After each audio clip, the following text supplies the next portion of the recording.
Hey guys, in this video I'll show you how to enroll with Zelle on M&T Bank.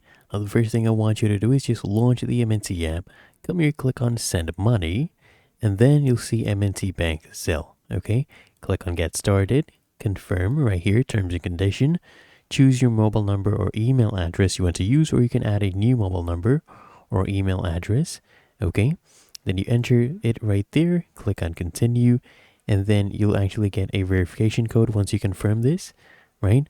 And then I want you to just enter your verification code that you receive and just verify your mobile number. Click on continue, choose your primary account right here that you want to use. So either, checking account, your market advantage account, whatever account it is, just choose it right here for the Zelle payments, okay, where you send and receive money. Okay, confirm your account.